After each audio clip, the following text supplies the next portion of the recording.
तमाम trigonometric ratios को sign ए की शक्ल में लिखना है। आसान है नहीं? तो कर लें।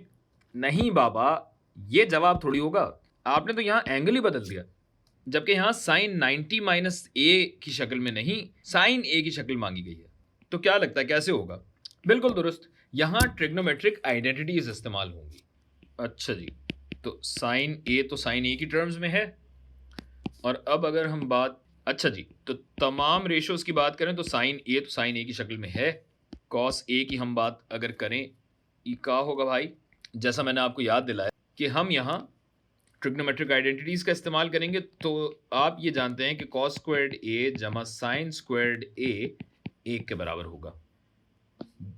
तो अगर मैं साइन स्क्वायर्ड ए को यहाँ लाना चाहूँ तो ये आया, और ये नेगेटिव हो जाएगा, जाहिर है। ठीक है, और कॉस का स्क्वायर्ड अगर मुझे हटाना है तो मैं यहाँ पे पूरी इक्वेशन की ताकत को आधा कर दूंगा, जिससे ये बन जाएगा कॉस ऑफ ए, और अगर किसी चीज़ की ताकत आधी हो तो जो जाहिर है उसके स्क्वायर रूट की बात हो रही होती है, तो 1 माइनस साइन स्क्वायर्ड ए। ये कॉस थोड़ा सा अजीब सा लिखा है, तमीज से लिख देता, वरना आप कहेंगे कि भाई क्या हो रहा है यहाँ। अच्छा जी, तो कॉस ए क्या हो गया? Under root 1 minus sine squared a के बराबर। तीसरा रेशो टना।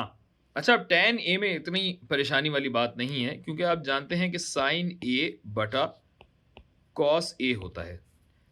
अच्छा, जवाब सिर्फ साइन ए की शक्ल में मांगा गया है, तो हमें ये कॉस हटाना पड़ेगा, जो कि हम ऊपर निकाल ही चुके हैं।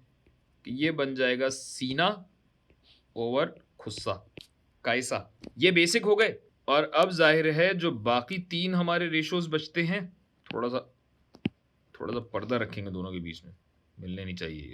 अच्छा जी, तो आप जानते हैं कि कोसेक ऑफ ए क्या होगा? ये 1 बटा साइन ए हो जाएगा। फिर क्या आता है? सेक ए आता है, तो सेक ए होता है 1 ओवर कॉस ए के बराबर, जिसका मतलब है कि 1 over under root 1 minus sine squared a, जबकि तीसरा बचता है कॉट ए, जो कि होता है 1 ओवर टन टन। ये बनेगा, अरे मैंने हटाया क्यों नहीं यहाँ से, तो ये उल्टा हो जाएगा, और बस